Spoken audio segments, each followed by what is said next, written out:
Hello students, today we see the properties of four types of the crystalline solids. We started earlier the chapter solid state, and from the chapter solid state we studied there are two types of solids, mainly amorphous solid and the crystalline solids. Amorphous solids are also called as the supercooled liquid and crystalline solids. There are crystalline solids are mainly classified into four different types, and the four types we studied the characteristics of the four different types. The first is ionic crystal, then covalent network crystal, then third is molecular crystal, and last is the metallic crystal. So we studied the characteristic properties of all the four different types of crystalline solids. Now we see the properties from the chart one by one. See the table 1.1, properties of four types of the crystalline solids. All the properties of four types of the crystalline solids are given in this table. See the left hand side of the table. Left hand side shows the property of the four different type of crystalline solids, and see the top heading, that is top column shows the types of four different types of the crystalline solids, that is ionic solid. First is the types first is the ionic solid, second is the covalent network solid,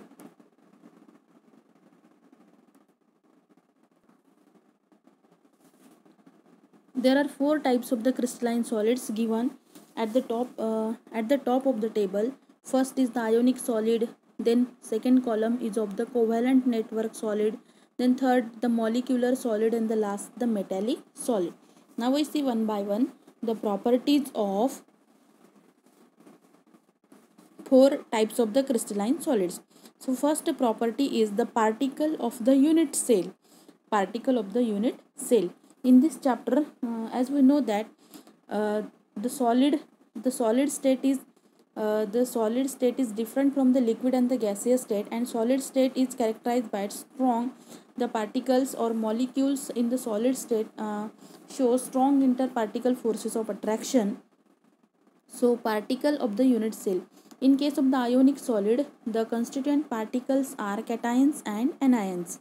And cations and anions are bonded or the electrostatic force of attraction by strong electrostatic force of attraction. Then in case of the covalent network solid, the constituent particles are covalently bonded atoms. Then in case of the molecular solid, the constituent particles are monoatomic or polyatomic molecules.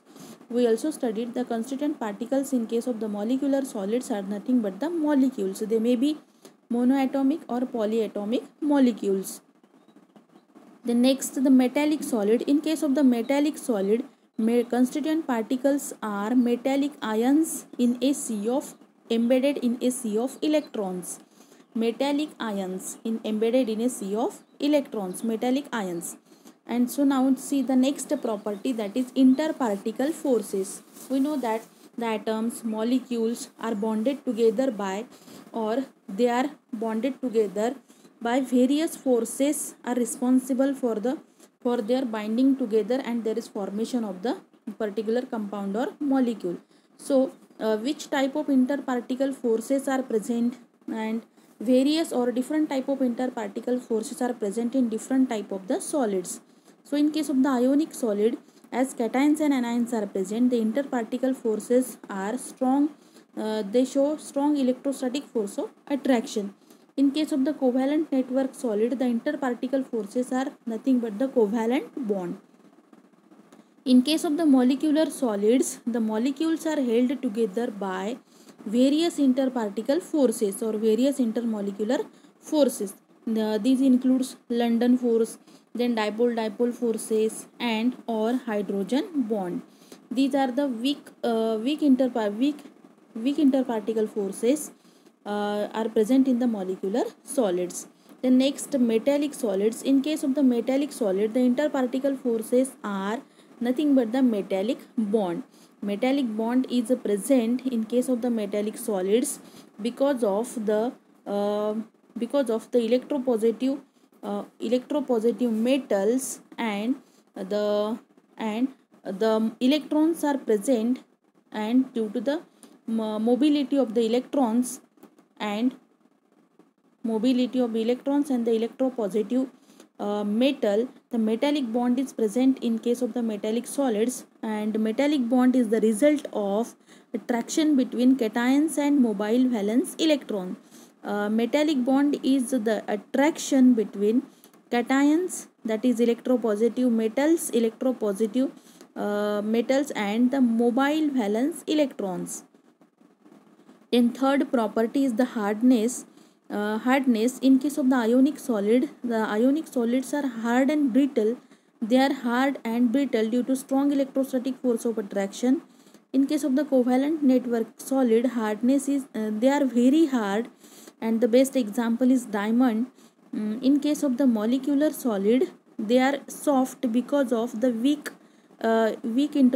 interparticle or intermolecular forces. In case of the metallic solid, the hardness is variable from soft to very hard. They vary from metal to metal. In case of the next property is the melting point. In case of the ionic solid, melting point is very high because they are hard and very strong, and electrostatic force of attraction is present in the cations and anions. They are bonded by the strong electrostatic force of attraction, so they are very hard, and hence due to the hardness their melting points are high, that is from 600 degrees Celsius to 3000 degrees Celsius. Then in case of the covalent network solids, they are also very hard, so they also have high melting point, that is 1200 degrees Celsius to 4000 degrees Celsius. In case of the molecular solids, as we know that they are very soft due to very weak intermolecular forces. They are very soft, and hence due to the softness their melting points are very low, that is from minus 272 degrees Celsius to 400 degrees Celsius. Then in case of the metallic solid, we know the hardness vary, so melting point show wide range from minus 39 degrees Celsius to 3400 degree Celsius. Now next and last property is the thermal and electrical conductivity. In case of the ionic solids, the best example are NaCl, sodium chloride, that is common salt, then CaF2, calcium fluoride. In case of the ionic solids, as they are very hard, poor electrical conductors in solid state, ionic solids are poor electrical conductor in solid state, but they are good conductors when melted or dissolved in water. The best example is table salt, NaCl, sodium chloride. Then next covalent network solid. In case of the covalent network solids, thermal and electrical conductivity, they are poor conductors. Exception, they are the poor conductors, and the exceptions are graphite. As we know that graphite is the exception because graphite is a good conductor of electricity. Diamond also good conductor of heat, and diamond is the good conductor of heat. The best examples of covalent network solids are the diamond and the silica. Silica show various crystalline forms. Then next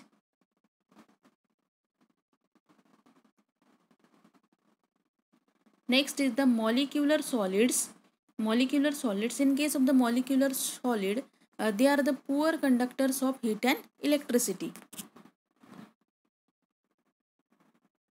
They are poor conductors of heat and electricity. And then last is the metallic solid. In case of the metallic solid, they are good conductors of heat and electricity, and the examples are sodium metal, magnesium metal, copper and gold. See the pictures showing the crystal structure of some molecules or examples. The first image is of the granular sugar, then second is the table salt, NaCl, then The blue colored crystal is of the vitriol. Blue vitriol. These all are the examples of crystalline solids. These are the three different forms of the silica, crystalline forms of silica found in nature, and these three are alpha quartz, beta quartz, and the cristobalite. These are the three different structures or crystalline forms of the silica. Then see the image. The image showing the different forms of various crystalline. These are the various crystalline forms found in nature. Found in nature. So these are the various forms of the crystals.